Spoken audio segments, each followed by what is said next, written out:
जय हिंद, नमस्कार फ्रेंड्स। ज्योति क्लासेस में आप सभी का एक बार फिर से स्वागत है। हेलो दोस्तों, कैसे हैं आप सभी? आई होप आप सभी बहुत ही अच्छे होंगे, स्वस्थ होंगे, स्टडी अपनी कंटिन्यू कर रहे होंगे। चलते हैं हमारी आज की क्लास की तरफ। जैसा कि आप सभी जानते हैं कि हम कर रहे हैं हमारी होम साइंस की सीरीज, जिसमें हम कर रहे हैं क्लास 6 से 12 तक की पढ़ाई, जो कि बहुत ही अच्छे से हमारी कंटिन्यू चल रही है। और ये जो हम क्लास 6 से 12 की पढ़ाई कर रहे हैं ना फ्रेंड्स, इसमें हमारा क्लास 6 से 8 कंप्लीट हो गया है और अभी हम कर रहे हैं हमारा क्लास 9। तो क्लास 9 में भी फ्रेंड्स हमारा चैप्टर 1 to 14 हमने कंप्लीट कर लिया है। अगर अभी तक आपने हमारी इन वीडियोस को नहीं देखा है तो प्लेलिस्ट में जाके वहाँ से इन सारी वीडियोस को वॉच आउट करके, जैसे ही हमने सीरीज वाइज कराया है एज इट इज़, आप उनको देख करके अपने हर एक कॉन्सेप्ट को क्लियर कर सकते हैं। क्योंकि फ्रेंड्स हर एक टॉपिक को बहुत ही डिटेल में कराया गया है और इतने डिटेल में पढ़ने का हमारा एक ही उद्देश्य है कि होम साइंस से रिलेटेड कोई भी डाउट आपके माइंड में ना रह जाए इस सीरीज़ को देखने के बाद। इसीलिए फ्रेंड्स हम बुक के थ्रू पढ़ रहे हैं और इतना डिटेल में पढ़ रहे हैं कि पॉइंट टू पॉइंट हर एक कॉन्सेप्ट को हम क्लियर कर रहे हैं, कुछ भी नहीं छोड़ रहे हैं। ऐसा नहीं कि जो इंपॉर्टेंट है बस वही पढ़ रहे हैं, जो इंपॉर्टेंट नहीं है उसको नहीं पढ़ रहे हैं। क्योंकि फ्रेंड्स आप सभी जानते हैं कि इंपॉर्टेंट कुछ भी नहीं होता और इंपॉर्टेंट सब होता है। एग्जाम में जो पूछ लिया गया वो इंपॉर्टेंट है, जो नहीं पूछा गया वो इंपॉर्टेंट नहीं है।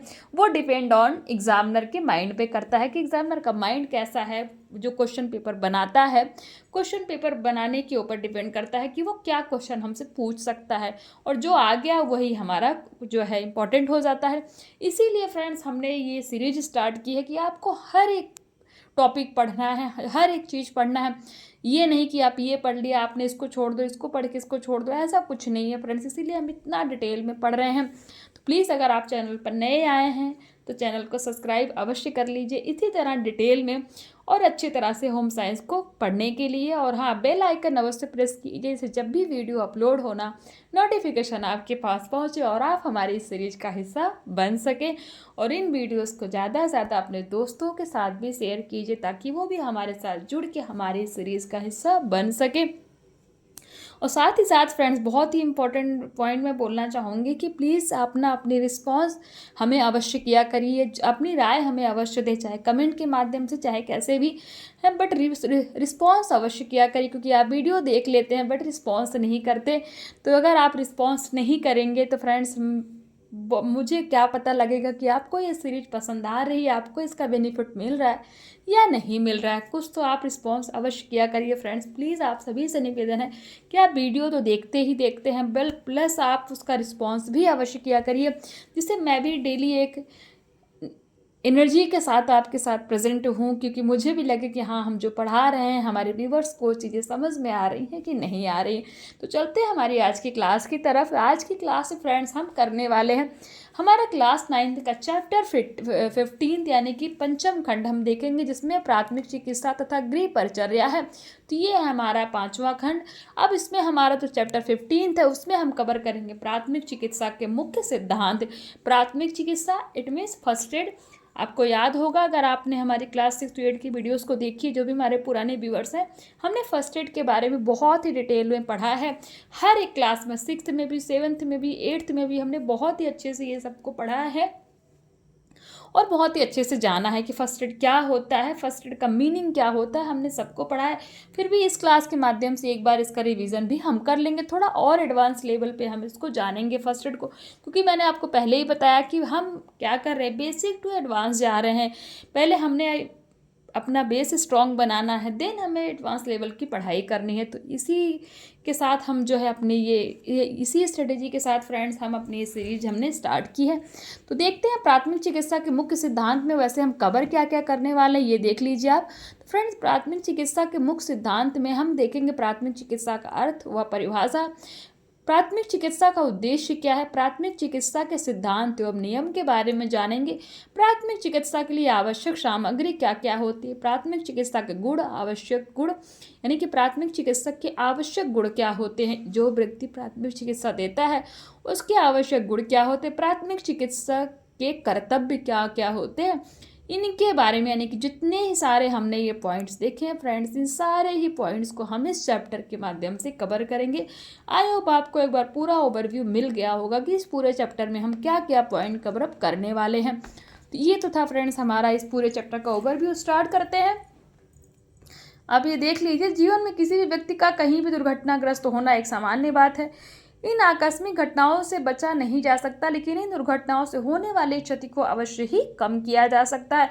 कई बार दुर्घटनाएं सामान्य तथा कई बार गंभीर होती हैं। सामान्य दुर्घटनाओं में चोट लगना, तेज चाकू से हाथ या पैर कट जाना, घाव हो जाना, मोच आना, जलना, चक्कर आना, पेट दर्द करना आदि को शामिल किया जाता है।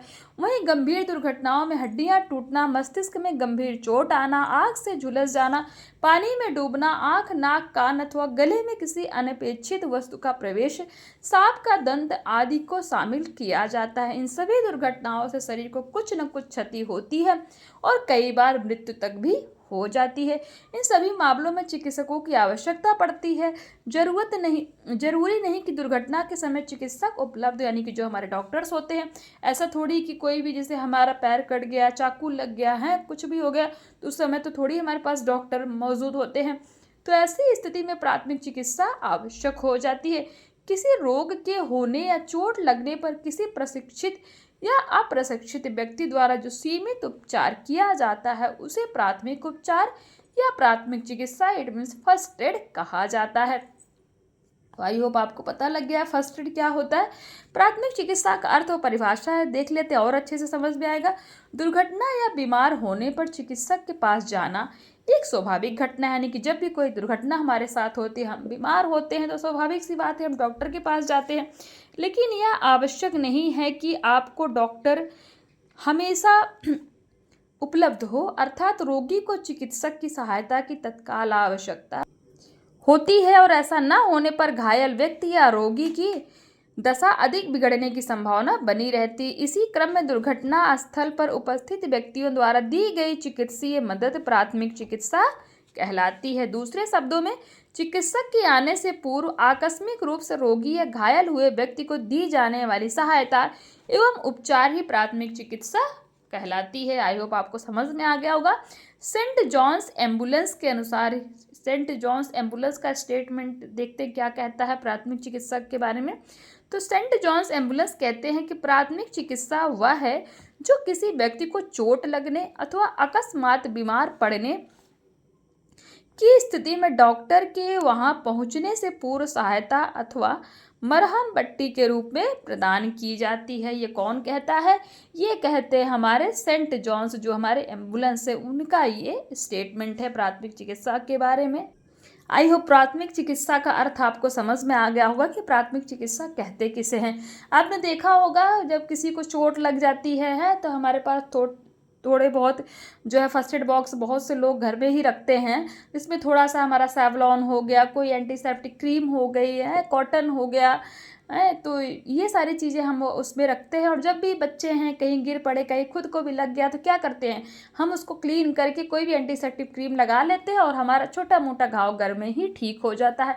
तो यही क्या है, प्राथमिक चिकित्सा है। अगर घाव ज़्यादा बढ़ जाता है तो हम डॉक्टर के पास जाते हैं, अन्यथा हमारा वो घर में ही ठीक हो जाता है। तो इसी को हम प्राथमिक चिकित्सा कहते हैं कि जो घर में डॉक्टर के पास जाने से पहले जो आप उपचार करते हैं उसी को क्या कहा जाता है, प्राथमिक चिकित्सा कहा जाता है। आई होप आपको ये चीज़ें बहुत ही अच्छी समझ में आ गई हो कि प्राथमिक चिकित्सा आखिर कहते किसको हैं। तो जैसे आप और एक एग्जांपल आपको दूंगी कि जैसे कोई व्यक्ति है रोड पे चल रहा है और उसको अचानक से चक्कर आ गया, वो गिर गया है, तो कोई भी जा रहा है तो देख लिया हाँ गिर गया, तो क्या करना है उसको, भाई डॉक्टर के पास तो हम बाद में जाएंगे ना, सबसे पहले क्या करेंगे, पहले उसको उठाने के लिए थोड़ा उसके ऊपर पानी छिड़केंगे। पानी छिड़कने के बाद जब वो होश में आ जाएगा थोड़ा बहुत उसको पानी पिलाएंगे। उसको अगर कमजोरी लग रही है तो उसको हम क्या करते हैं, उसको नींबू पानी देंगे या फिर उसको ग्लूकॉन डी डाल के देंगे है। तो जब थोड़ा सा वो बेटर फील करेगा, यानी कि अचेत अवस्था में नहीं रह पाएगा, वो अपने मतलब अनकॉन्शियस अवस्था से बाहर निकलेगा, वो कॉन्शियस हो जाएगा, मतलब उसको सब पता है कि हाँ वो कहाँ बैठा है, क्या है, कैसे है। तो वो जो है हम जो उसको चिकित्सा देते हैं ना, यानी कि जब भी कोई व्यक्ति, आप समझिए रोड पे जैसे चल रहा है, वो गिर गया और अचानक डॉक्टर के पास, तो हम बाद में उसको ले जाएंगे, पहले उसको उठाएंगे, पानी देंगे, उसको कमजोरी लग रही है उसको ग्लूकॉन डी पिलाएंगे, है उसको हम क्या करेंगे, उसको हम कॉन्शियस अवस्था में ले करके आएंगे। फिर अगर वो उसको अच्छा फील हो रहा है तो हमें डॉक्टर के पास जाने की ज़रूरत नहीं है, नहीं अच्छा फील हो रहा है तो हम फिर उसको डॉक्टर के पास ले जाएंगे और उसके वो चक्कर आने के रीज़न हमें डॉक्टर बताएंगे कि हाँ ऐसा किस लिए इसको चक्कर आया, या फिर जो भी डॉक्टर समझेंगे वो उसका इलाज करेंगे। तो हमने डॉक्टर के पूर्व जाने से पहले रोगी को उठाया, उसको पानी पिलाया, उसके ऊपर पानी डाला, ग्लूकॉन डी दिया, उसको वीकनेस लग रही थी, वो जो सारा ही काम हमने किया वही हमारा क्या है, प्राथमिक चिकित्सा। इट मीन्स हमने उसकी फर्स्ट एड कर दी है। डॉक्टर के पूर्व जाने से पहले हमने क्या किया, उस व्यक्ति का फर्स्ट एड कर दिया। आई होप आपको फर्स्ट एड समझ में आ गया होगा कि फर्स्ट एड कहते किसको है। अब चलते हैं, देखते हैं हमारा नेक्स्ट टॉपिक है प्राथमिक चिकित्सा के उद्देश्य क्या है। कि प्राथमिक चिकित्सा तो हमने जान लिया, बट इसका उद्देश्य क्या होता है। नंबर 1 है शीघ्र चिकित्सा उपलब्ध कराना। जिस स्थान पर दुर्घटना घटित होती है जरूरी नहीं कि वहां पर डॉक्टर उपलब्ध हो। जैसे अभी हमने बताया कि जैसे कोई व्यक्ति चल रहा है, उसको रास्ते में चक्कर आ गया, तो क्या वहां डॉक्टर तो हर जगह थोड़ी होता है। ऐसी स्थिति में प्राथमिक चिकित्सा के द्वारा दुर्घटनाग्रस्त व्यक्ति को शीघ्र चिकित्सा उपलब्ध करवा के उसकी जान बचाई जा सकती है। पॉइंट 2 है जीवन की रक्षा करना भी भाई प्राथमिक चिकित्सा का उद्देश्य है। प्राथमिक चिकित्सा का मुख्य उद्देश्य यह भी है कि किसी प्रकार दुर्घटनाग्रस्त व्यक्ति के जीवन की रक्षा की जाए। यदि किसी दुर्घटना के कारण किसी व्यक्ति के शरीर में किसी भाग के रक्तस्राव हो रहा है, यानी कि खून बह रहा है, और अगर उसे तुरंत रोका नहीं जाता तो व्यक्ति की मृत्यु हो सकती है। अत्यधिक रक्तस्राव की स्थिति में कोई भी डॉक्टर रोगी की जान नहीं बचा सकता। अतः यह आवश्यक है कि प्राथमिक चिकित्सा के माध्यम से रक्तस्राव को रोका जाए, यानी कि जो खून बह रहा है उसको रोका जाए। इसलिए जीवन की रक्षा में प्राथमिक चिकित्सा का बहुत ही महत्वपूर्ण स्थान है, यानी कि बहुत महत्व है। अब सपोज किसी भी व्यक्ति को बहुत ज़्यादा ब्लीडिंग हो रही, बहुत खून बह रहा है, तो पता चले डॉक्टर के पास जाना है, तो हमारा हॉस्पिटल क्या हमारे घर से 5-6 किलोमीटर पड़ता है या 2 किलोमीटर की दूरी पर भी पड़ता है, हमारे पास कोई साधन नहीं है, तो हम क्या करेंगे, पहले तो डॉक्टर के पास बाद में जाएंगे ना। सबसे पहले जिसको भी वो रक्तस्राव यानी कि जो खून बह रहा है उसको रोकने की कोशिश करेंगे हैं कि खून को किस तरह से रोका जाए। जो भी हम उसको कुछ अपना प्राथमिक उपचार देंगे, जहाँ खून बह रहा है वहाँ पे कपड़ा लगाएंगे, कुछ भी करेंगे जिससे खून बहना क्या हो, वो बंद हो जाए है। तो जो भी हम ये उपचार उसको देंगे वही हमारा प्राथमिक चिकित्सा है। हाँ, खून थोड़ा बहना बंद होगा, कंट्रोल होगा, तभी तो हम उसको डॉक्टर के पास ले जाएंगे ना। नहीं तो पता चले डॉक्टर के पास जाते जाते इतना खून बह जाए कि व्यक्ति को डॉक्टर भी बचा ना पाए, व्यक्ति को बचाना असंभव हो जाए। तो इसीलिए प्राथमिक चिकित्सा का बहुत बड़ा योगदान होता है किसमें, जीवन की रक्षा करने में। पॉइंट 3 है अस्थायी चिकित्सा। प्राथमिक चिकित्सा केवल उस समय तक के लिए अस्थायी चिकित्सा के रूप में कार्य करती है जिस समय तक डॉक्टरी चिकित्सा शुरू नहीं की जाती। डॉक्टरी चिकित्सा आरंभ होते ही प्राथमिक चिकित्सा का समापन हो जाता है, यानी कि जब हम डॉक्टर के पास पहुंच जाते हैं तो हम जो भी रोगी है उसका ध्यान देना बंद कर देते हैं, क्योंकि फिर सारा कुछ डॉक्टर पे डिपेंड करता है, तो हमारी प्राथमिक चिकित्सा समाप्त हो जाती है। यही कारण है कि इसे अस्थायी चिकित्सा ही कहा जाता है। अब ऐसा थोड़ी कि प्राथमिक चिकित्सा दे करके हम किसी भी रोगी को ठीक कर लेंगे। हाँ, उसको तुरंत रिलैक्स दे सकते हैं, तुरंत किसी भी बीमारी को हम कंट्रोल कर सकते हैं, सामान्य कर सकते हैं, बट उसका उपचार तो डॉक्टर ही करेगा। तो इसीलिए इस चिकित्सा को क्या कहा जाता है, अस्थायी चिकित्सा भी कहा जाता है। किसको, प्राथमिक चिकित्सा को अस्थायी चिकित्सा भी कहा जाता है। आई होप ये आपको समझ में आ गया होगा प्राथमिक चिकित्सा के उद्देश्य क्या क्या है। हमने देखा शीघ्र चिकित्सा उपलब्ध कराना, जीवन की रक्षा करना, और अस्थायी चिकित्सा, यही क्या है प्राथमिक चिकित्सा के उद्देश्य है। तीसरा टॉपिक है हमारा प्राथमिक चिकित्सा के सिद्धांत एवं नियम। देख लेते हैं कि जो है प्राथमिक चिकित्सा का जो सिद्धांत एवं नियम है वो क्या कहता है। प्राथमिक चिकित्सा वैज्ञानिक ढंग से किया जाने वाला कार्य है, इसीलिए इसके कुछ मौलिक सिद्धांतों एवं नियमों का ज्ञान होना आवश्यक है। प्राथमिक चिकित्सा के कुछ मुख्य सिद्धांत आप देख लीजिए। नंबर 1 है दुर्घटना संबंधी वास्तविकता की जानकारी। यह प्राथमिक चिकित्सा का महत्वपूर्ण सिद्धांत है। इसके अनुसार दुर्घटना की वास्तविकता ज्ञात होने के उपरांत ही प्राथमिक चिकित्सा प्रारंभ करनी चाहिए। यानी कि जब भी आप किसी को फर्स्ट एड दे रहे हैं तो आपको पता होना चाहिए कि उसके साथ एग्जैक्टली हुआ क्या है और उस कंडीशन में किस तरह से आपको प्राथमिक चिकित्सा देनी है।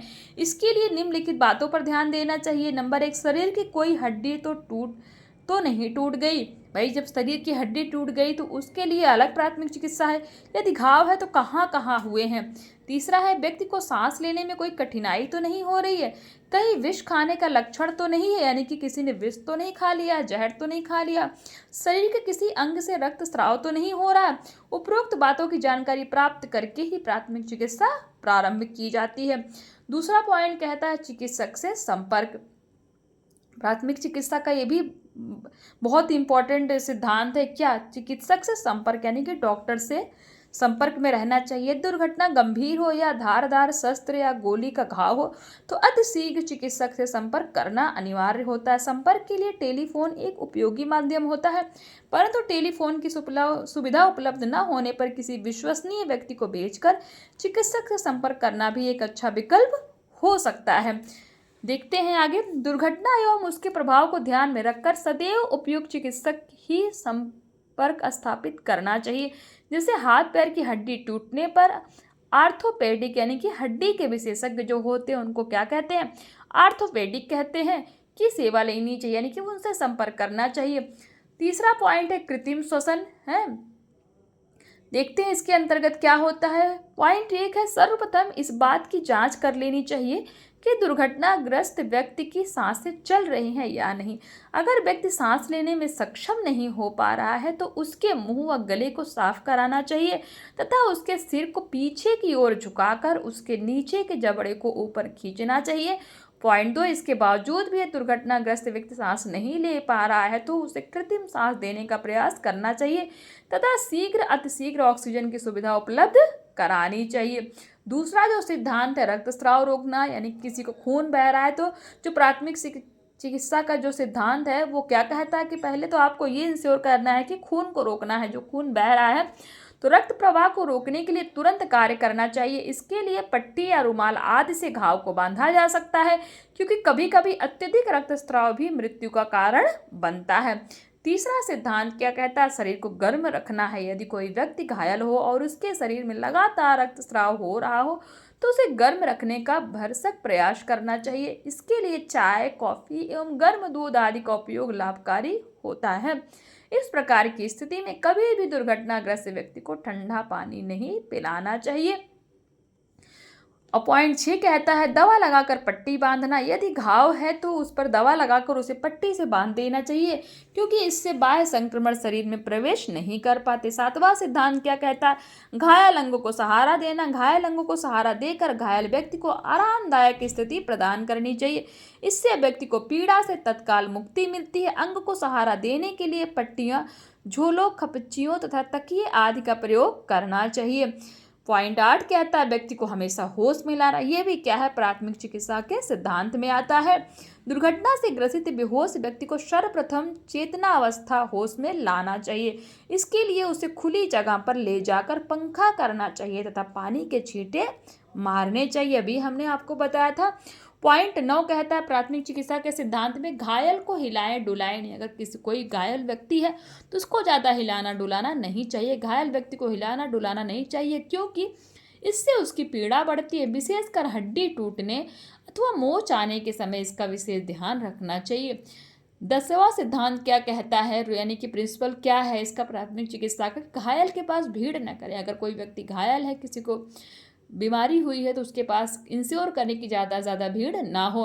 अधिक भीड़ होने पर दुर्घटना होती है तो दुर्घटना से प्रभावित व्यक्ति काफ़ी घबरा जाता है, जो उसके लिए अहितकारी हो सकता है।